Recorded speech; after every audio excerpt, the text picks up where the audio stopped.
Para po sa mga nasasakitan sa adiksyon nin pagsugal, day po kamo nagsusulo-sulo. Igwang dalan tanganing makahawas kamo halay sa kauripnan na ini. Yaon po ang simbahan, tanganing makibaklay kaiba nindo, pasiring sa katalingkasan. Data po pag-apodon na kaugmahan o entertainment, ang nahihiling ni Kristo bilang sarong kauripnan. Day kita magsilensyo, mantang nakukulugan ang mga pamilya dahil sa karatan na dulot kan pagsugal. Magi kitang kapwa sa lambang saro. Para po sa mga magurang, maging bukas po kamo sa saindong mga aki. Giyahan sinda sa tamang paggamit ng digital platforms. Ipahiling sa inda kung ano ang totoo, ang marhay, asin kung ano ang maraot. Para sa jóvenes, pakibantayan po ang sa indong mga puso, dai magpadaya sa mga pekeng pangako nin hiridalian na ganansya. Ang dignidad na sa indong pinoprotehiran ngunyan, iyon mabilog kan sa indong buhay sa maabot na panahon. Sa mga nauuripon kan sugal o anoman na adiksyon, day po kamo masupog. Maghagad nin tabang, makiulay sa mga tawong matitiwalaan. Mas dakula ang pagkaherak kan Diyos kisa sa indong pagkatakot. Sa satuya pong mga parokya asin komunidad, maggibo kita nin mga espasyo nin pagdangog, pagpangadji, asin pagsuporta. Lugudan sa tong mga parokya maging mga lugar kung saan nagpupuon ang pagtabang kan kapwa pasiring sa kaumayan. Sa satuya pong lideres asin naglilingkod sa banwaan na nagdadangog ngunyan, pilion ta po ang tawo, bako ang tubo. Choose people instead of profit. Protehiran ang mga maluya, ipagbawal ang mga nagraraot sa buhay asin dignidad nin tawo. To ban, not just regulate, asin suportahan ang mga nakakarahay. Sa atubang kan krisis kan online gambling, lugod magi kitang siring sa marahay na Samaritano sa Ebanghelyo, na nagaalok bako sa paghusgar, kundi sa pagkaherak. Bakong distansya, kundi presensya. Bakong sa karatan, kundi sa pag-asa. Lugod si Jesus na kagurangnan na nagdaranin katalingkasan sa mga nabibilanggo, bindisyonan kita nin kusog buot, kadunungan, asin katuninongan. Asinan sa tuyang ina, Nuestra Señora de Salvación, ibanhan asin ipamibi lugod kita. Sa katuninongan na nagbubugkos sa to, Joel Z. Bailon, D.D., Obispo kan Legazpi. Mga katiwala, this is the letter of the Bishop for all of us, surat pastoral, pagsadol manungod sa moral na krisis kan online gambling.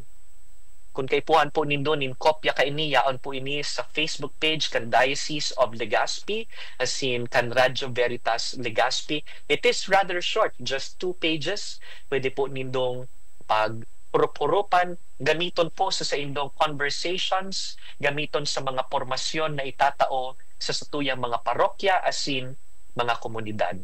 Papararumon ta pa po ang pag-ulay manungod sa surat na ini kan satuyang obispo sa pagbabalik po kan satuyang programa. Diyan lang po kamo. Kita digdi sa satuyang programa ang diocese ngunyan, the diocesan news updates from the Chancery of the Diocese of Legazpi. Asin nadadangog po kita ngunyan sa Radyo Veritas Legazpi 1008 kHz, pati po sa 94.7 Spirit FM Legazpi, sa DCTV Channel 2, tama ba Channel 2? Yes. Asin man sa YouTube channel kan Radyo Veritas Legazpi, that's Veritas Legazpi, kindly look it up. And also, we are being streamed live sa pages kan Radyo Veritas Legazpi, asin man kan Diocese of Legazpi. Let's greet those who are joining us on the live stream today. We have Ma'am Raquel Robosa, Madam RR, Good morning po sa imo Ate R and si Miss Anna Marie Robles. Pares po sindang nagtatabang sa tuya sa Social Communication Ministry. Si Ate RR po ang Secretary kan sa tuya po ang Diocesan Commission on Media and Communications. Si Anna Marie Robles man po, siya yaon dyan sa Albay Cathedral, sa Socom dyan, as in sa Lecom. Also joining us on the live stream is Reverend Father F.M. June Vicoy. He comes from the Diocese of Dumaguete. Good morning, Padre. And also joining us is Reverend Father Jeronimo Maria Rebostillo Sevilla. Wow. Si Father Iao, thank you, Father, for joining and supporting our program. Sinyaon man si Miss Pori Requeza. Blessed Sunday, Father Jem, and to everyone, blessed Sunday din po. Yaon man si Miss Marinol Ascutia Bonito, maray na aga, Father Jem. Morning man po. Yaon man po si Corazon Penetrante Salomon. Good morning man po sa Indo. Sinyaon si Tita Alma Yorando Baldon. Good morning man po. And also Miss Des Rado. Good morning da po, sabi niya. The same message coming from Keith David Lizaso. And also Miss Hannah Amor. Good morning po, Father Jem. And also joining us si Sefi ng SEDP or Simbag, Joseph Kililan. Happy Sunday, Father Jem. Whenever me and my friends face problems, we always remind each other to take to take the Father Jem side, the good way, the positive side of things. Thank you for being that light for us. Salamat man po. Nagmimisa po ako paano sa Simbag, sa Chancery. So every Monday po, igwasindang misa, kung minsan po naiimbitaran. Salamat po sa Indo, Sef, asin sa pag-iriba po nindo dyan sa Simbag. And also, thank you to those who have shared our live stream post. Yaon po si Ate Razel Simanes, Kadeo Catechumenal Way, and those who have liked, reacted to our Facebook post. Salamat po sa Indo, asin salamat sa pagsabay. Inconsistent, you know. Gano'n na katirang Domingo po kita na dahil nakapag-programa. Pasensya na po kamo, tadakulon concerns. Asin, we're here. What matters is we're here na. Nag-excuse yan na po kita, no? So bawi na lang tayo dun sa mga na-miss out natin na linggo. Yan. And this Sunday, it's Good Samaritan Sunday, and we are talking about a very important issue in our midst. This is online gambling, and the Catholic Bishops' Conference of the Philippines has already issued its own statement kan nakaagi pong simana. Asinan sa tuya pong obispo, minawot na magkaigwanin mas halipot, as in localized in our own language, na version kan surat pastoral pong ini. As in, yan.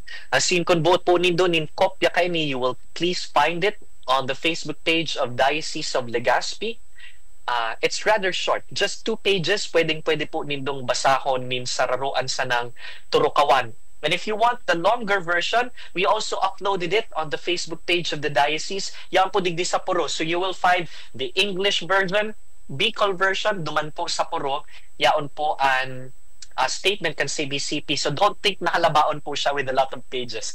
It's really just 2 pages with different translations and the full version coming from CBCP. Balikan ta po ining online gambling dahil dakol po sa tuya mga katiwala, anda i-familiar ka ini. Baka nga ni po igwas sa Indo nagdadangog mo niyan, and never pang nadangog ini. Aram taan gambling, aram taan pagsugal, pasil iyan na sabuton para sa satuya. There is what we call online gambling. So para po sa mga day pa familiar ka ini, let me go through this rather very quickly, tangani lang na maipaliwanag. An online gambling po, siring kan offline gambling, nagtataya po, nagsusugal, nagtataya, pero day nakaipuhan na magduman po sa casino, day nakaipuhan magduman sa lugar na sugalan o sa cockpit, duman sa kung saan nagsasabong. All you need is your cell phone, your tablet, your computer. Basta igwa ka po kaining mga gadget na ini, as in igwa ka pong internet connection, pwede na pong tumaya. Kaya very accessible po ini sa maski kiisay, dawa anong edad, dawa sa ing na lugar, maski anong kamugtakan sa buhay. Easy access. Iyo po ini ansaro sa mga dangers kan online gambling